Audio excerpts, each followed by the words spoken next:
ओम शांति। आज 8 जनवरी 2025 की साकार मुरली। आज बाबा ने कहा, मीठे बच्चे, बाप की श्रीमत तुम्हें 21 पीढ़ी का सुख दे देती है। इतनी न्यारी मत बाप के सिवाय कोई दे नहीं सकता। तुम श्रीमत पर चलते रहो। प्रश्न, अपने आप को राज तिलक देने का सहज पुरुषार्थ क्या है? उत्तर, पहला, अपने आप को राज्य तिलक देने के लिए बाप की जो शिक्षाएं मिलती है उन पर अच्छी रीति चलो। इसमें आशीर्वाद व कृपा की बात नहीं। दूसरा, फॉलो फादर करो, दूसरे को नहीं देखना है। मन मना भव, इससे अपने को आप ही तिलक मिलता है। पढ़ाई और याद की यात्रा से ही तुम बेगर टू प्रिंस बनते हो। गीत है ओम नमः शिवाय। ओम शांति। जब बाप और दादा ओम शांति कहते हैं तो 2 बार भी कह सकते हैं, क्योंकि दोनों एक में है। एक है अव्यक्त और दूसरा है व्यक्त। दोनों इकट्ठा है। 2 का इकट्ठा आवाज भी होता है, अलग अलग भी हो सकता है। यह एक वंडर है। दुनिया में यह कोई नहीं जानते कि परमपिता परमात्मा इनके शरीर में बैठ ज्ञान सुनाते हैं। यह कहाँ भी लिखा हुआ नहीं है। बाप ने कल्प पहले भी कहा था, अभी भी कहते हैं कि मैं इस साधारण तन में बहुत जन्मों के अंत में इनमें प्रवेश करता हूँ, इनका आधार लेता हूँ। गीता में कुछ न कुछ ऐसे वर्शंस है जो कुछ रियल भी है। यह रियल अक्षर है, मैं बहुत जन्मों के अंत में प्रवेश करता हूँ, जबकि यह वानप्रस्थ अवस्था में है। इनके लिए यह कहना ठीक है। पहले पहले सतयुग में जन्म भी इनका है, फिर लास्ट में वानप्रस्थ अवस्था में है, जिसमें ही बाप प्रवेश करते हैं। तो इनके लिए कहते हैं, यह नहीं जानते कि हमने कितने पुनर्जन्म लिए। शास्त्रों में 84 लाख पुनर्जन्म लिख दिया है। यह सब है भक्ति मार्ग। इनको कहा जाता है भक्ति कल्ट। ज्ञान कांड अलग है और भक्ति कांड अलग है। भक्ति करते करते उतरते ही आते हैं। यह ज्ञान तो एक ही बार मिलता है। बाप एक ही बार सर्व की सदगति करने आते हैं। बाबा आकर सब की एक ही बार प्रारब्ध बनाते हैं भविष्य की। तुम पढ़ते ही हो भविष्य नई दुनिया के लिए। बाप आते ही हैं नई राजधानी स्थापन करने, इसलिए इनको राजयोग कहा जाता है। इनका बहुत महत्व है। चाहते हैं भारत का प्राचीन राजयोग कोई सिखलावे, परंतु आजकल ये सन्यासी लोग बाहर जाकर कहते हैं कि हम प्राचीन राजयोग सिखलाने आए हैं।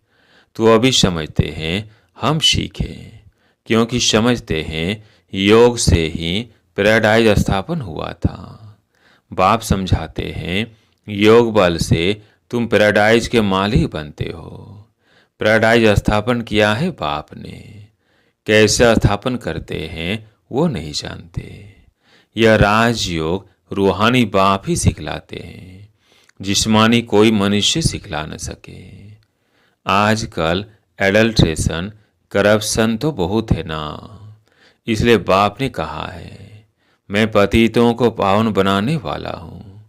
जरूर फिर पतित बनाने वाला भी कोई होगा।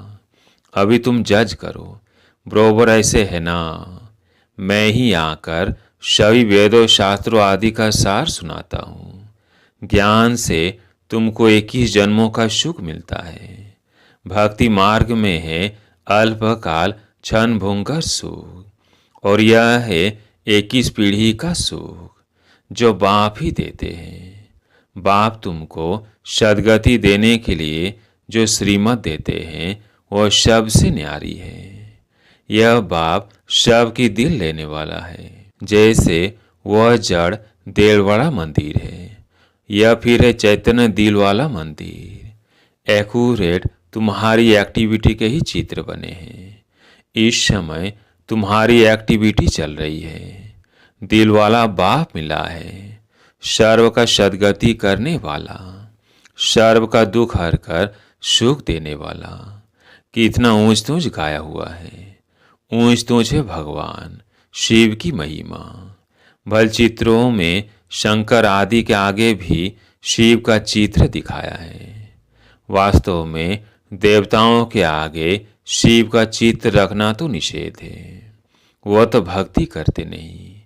भक्ति न देवताएं करते न सन्यासी कर सकते हैं। वह है ब्रह्म ज्ञानी, तत्व ज्ञानी। जैसे यह आकाश तत्व है, वैसे वो ब्रह्म तत्व है। वो बाप को तो याद करते नहीं, न उनको यह महामंत्र मिलता है। यह महामंत्र बाप ही आकर संगम युग पर देते हैं। सर्व का सद्गति दाता बाप एक ही बार आकर मन मना भव का मंत्र देते हैं। बाप कहते हैं, बच्चे, देह सहित देह के सब धर्म त्याग, अपने को अशरीरी आत्मा समझ मुझ बाप को याद करो। कितना सहज समझाते हैं। रावण राज्य के कारण तुम सब देहाभिमानी बने हो। अभी बाप तुमको आत्म अभिमानी बनाते हैं। अपने को आत्मा समझ मुझ बाप को याद करते रहो, तो आत्मा में जो खाद पड़ी है वो निकल जाए। शतो प्रधान से शतों में आने से कलाएं कम होती है ना, सोने की भी कैरेट होती है ना। अभी तो कलयुग अंत में सोना देखने में भी नहीं आता। सतयुग में तो सोने के महल होते हैं। कितना रात दिन का फर्क है। उसका नाम ही है गोल्डन एजेड वर्ल्ड। वहाँ ईंट पत्थर आदि का काम नहीं होता।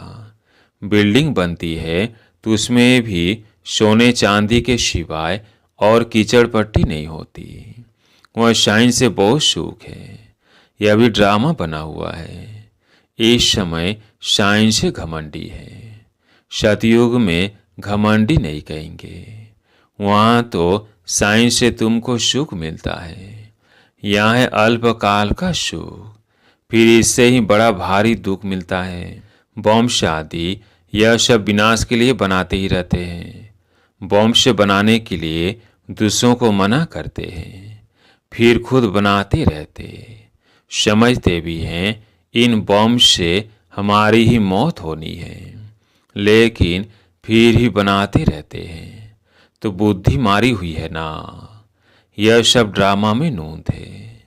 बनाने की सिवाय रह नहीं सकते। मनुष्य समझते हैं कि इन बम से हमारा ही मौत होगा, परंतु पता नहीं कि कौन प्रेरित कर रहा है। हम बनाने बिगड़ रह नहीं सकते, जरूर बनाने ही पड़े। विनाश की भी ड्रामा में नूंद है। कितना भी बल कोई पीस प्राइज दे, परंतु पीस स्थापन करने वाला एक बाप ही है। शांति का सागर बाप ही शांति, सुख, पवित्रता का वर्षा देते हैं। सतयुग में है बेहद की संपत्ति। वहाँ तो दूध की नदियाँ बहती है। विष्णु को क्षीर सागर में दिखाते हैं। यह भेंट की जाती है। कहाँ क्षीर सागर, कहाँ यह विषय सागर। भक्ति मार्ग में फिर तालाब आदि बनाकर उसमें पत्थर पर विष्णु को सुला देते हैं। भक्ति में कितना खर्चा करते हैं, कितना waste of time, waste of money करते हैं। देवियों की मूर्तियाँ कितना खर्चा कर बनाते हैं, फिर समुद्र में डाल देते हैं, तो पैसे वेस्ट हुए ना। यह गुड़ियों की पूजा। कोई के भी ऑक्यूपेशन का किसको पता नहीं है। अभी तुम किसके भी मंदिर में जाओ तो तुम हर एक ऑक्यूपेशन जानते हो। बच्चों को मना नहीं है कहाँ भी जाने की। आगे तो बेसमझ बनकर जाते थे, अभी सेंसुअल बनकर जाते हो। तुम कहेंगे हम इनके 84 जन्मों को जानते हैं। भारतवासियों को तो श्री कृष्ण के जन्म का भी पता नहीं है। तुम्हारी बुद्धि में ये सारी नॉलेज है। नॉलेज सोर्स ऑफ इनकम है। वेद शास्त्र आदि में कोई एम ऑब्जेक्ट नहीं है। स्कूल में हमेशा एम ऑब्जेक्ट होती है। इस पढ़ाई से तुम कितने साहूकार बनते हो। ज्ञान से होती है सद्गति। इस नॉलेज से तुम संपत्तिवान बनते हो।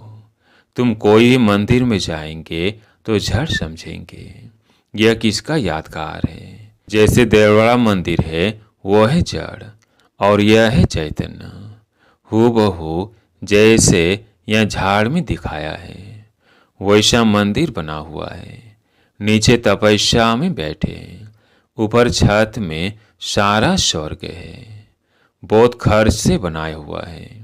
यहाँ तो कुछ भी नहीं है। भारत 100% सॉल्वेंट पावन था। अभी भारत 100% इंसॉल्वेंट पतित है, क्योंकि यहाँ सब विकार से पैदा होते हैं। वह गंदगी की बात नहीं होती। गरुड़ पुराण में रोचक बात इसलिए लिखी है कि मनुष्य कुछ सुधरे, परंतु ड्रामा में मनुष्यों का सुधरना है नहीं। अभी ईश्वरीय स्थापना हो रही है। ईश्वरी स्वर्ग स्थापन करेंगे ना। उनको ही हेवनली गॉड फादर कहा जाता है।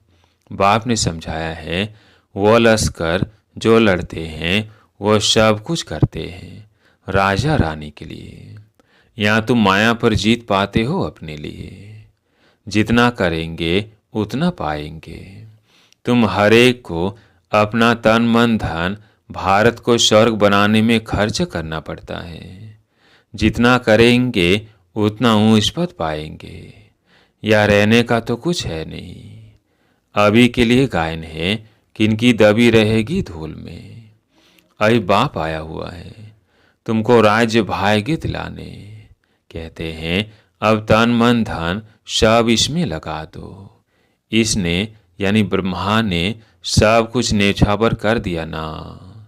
इनको कहा जाता है महादानी। विनाशी धन का दान करते हैं तो अविनाशी धन का भी दान करना होता है। जितना जो दान करे। नामी ग्रामी दानी होते हैं तो कहते हैं फलाना बड़ा फिलैंथ्रोपिस्ट था। नाम तो होता है ना।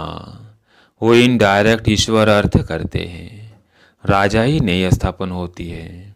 अभी तो राजा ही स्थापन होती है। इसलिए कंप्लीट फिलैंथ्रोपिस्ट बनना है। भक्ति मार्ग में गाते भी है हम बारी जाएंगे। इसमें खर्चा कुछ नहीं है। गवर्नमेंट का कितना खर्चा होता है। यहाँ तुम जो कुछ करते हो अपने लिए, फिर चाहे 8 की माला में आओ, चाहे 108 में, चाहे 16,108 में, पास विद ऑनर बनना है। ऐसा योग कमाओ जो कर्मातीत अवस्था को पालो, फिर कोई सजा ना खाओ। तुम सब हो वरियस।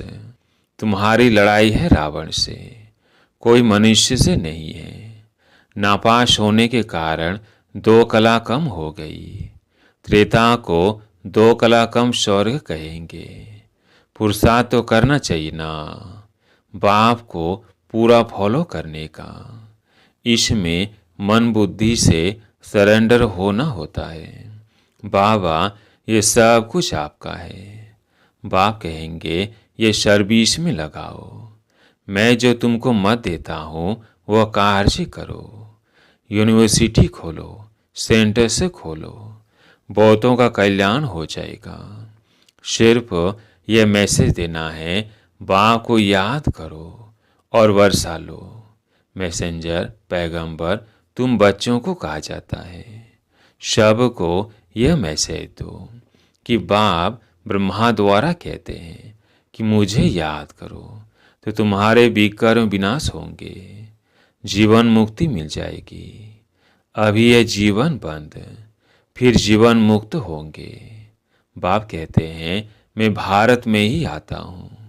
यह ड्रामा अनादि बना हुआ है। कब बना कब पूरा होगा यह प्रश्न नहीं उठ सकता। यह तो ड्रामा अनादि चलता ही रहता है। आत्मा कितनी छोटी बिंदी है। उसमें यह अविनाशी पाठ नूंधा हुआ है। कितनी गुह्य बातें हैं। स्टार मिसल छोटी बिंदी है। माताएं भी यह मस्तक पर बिंदी देती है। अभी तुम बच्चे पुरुषार्थ से अपने आप को राज तिलक दे रहे हो। तुम बाप की शिक्षा पर अच्छी रीति चलेंगे तो जैसे कि तुम अपने को राज तिलक देते हो, ऐसे नहीं कि इसमें आशीर्वाद व कृपा होगी। तुम ही अपने को राज तिलक देते हो। असूल में यह राज तिलक है। फॉलो फादर करने का पुरुषार्थ करना है, दूसरों को नहीं देखना है। यह है मन मना भाव, जिससे अपने को आप ही तिलक मिलता है, बाप नहीं देते हैं।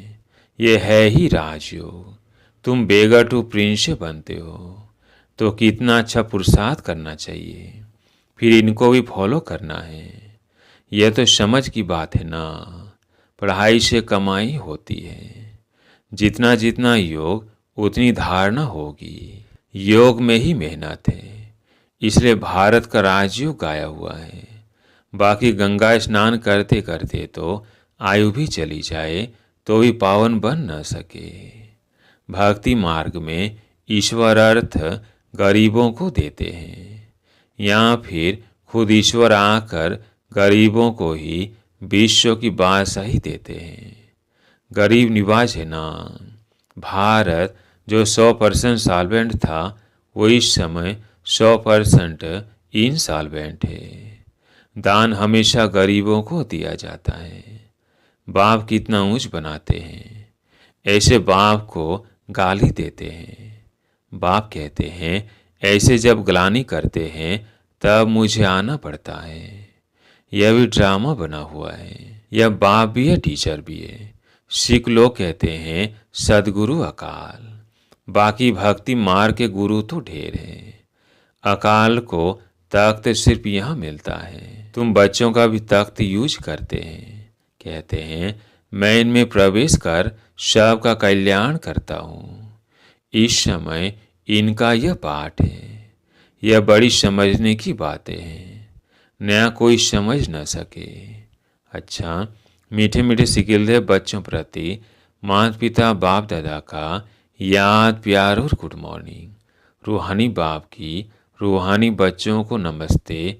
हम रूहानी बच्चों की रूहानी बाप दादा को याद प्यार गुड मॉर्निंग, नमस्ते नमस्ते। धारणा के लिए मुख्य सार। पहला पॉइंट है, अविनाशी ज्ञान धन का दान कर महादानी बनना है। जैसे ब्रह्मा बाप ने अपना सब कुछ इसमें लगा दिया, ऐसे फॉलो फादर कर राजाई में ऊंच पद लेना है। दूसरा पॉइंट है, सजाओं से बचने के लिए ऐसा योग कमाना है जो कर्मातीत अवस्था को पाले। पास विद ऑनर बनने का पूरा पूरा पुरुषार्थ करना है, दूसरों को नहीं देखना है। आज प्यारे मीठे बाबा का वरदान। कड़े नियम और दृढ़ संकल्प द्वारा अलबेलेपन को समाप्त करने वाले ब्रह्मा बाप समान अथक भाव। कड़े नियम और दृढ़ संकल्प द्वारा अलबेलेपन को समाप्त करने वाले ब्रह्मा बाप समान अथक भाव। ब्रह्मा बाप समान अथक बनने के लिए अलबेलेपन को समाप्त करो। इसके लिए कोई कड़ा नियम बनाओ, दृढ़ संकल्प करो। अटेंशन रूपी चौकीदार सदा अलर्ट रहे तो अलबेलेपन समाप्त हो जाएगा। पहले 100 के ऊपर मेहनत करो, फिर सेवा में, तब धरनी परिवर्तन होगी। अभी सिर्फ कर लेंगे हो जाएगा। इस आराम के संकल्पों के डनलप को छोड़ो, करना ही है। ये स्लोगन मस्तक में याद रहे तो परिवर्तन हो जाएगा। स्लोगन समर्थ बोल की निशानी है, जिस बोल में आत्मिक भाव और शुभ भावना हो। आज का पॉइंट है, अपनी शक्तिशाली मनसा द्वारा सकाश देने की सेवा करो। जितना जितना समय समीप आता जा रहा है, उतना व्यर्थ संकल्प भी बढ़ रहे हैं। लेकिन यह चुकतू होने के लिए बाहर निकल रहे हैं। उन्हों काम है आना और आपका काम है उड़ती कला द्वारा, शकाश द्वारा परिवर्तन करना। घबराओ नहीं, उसके सेक में नहीं आओ।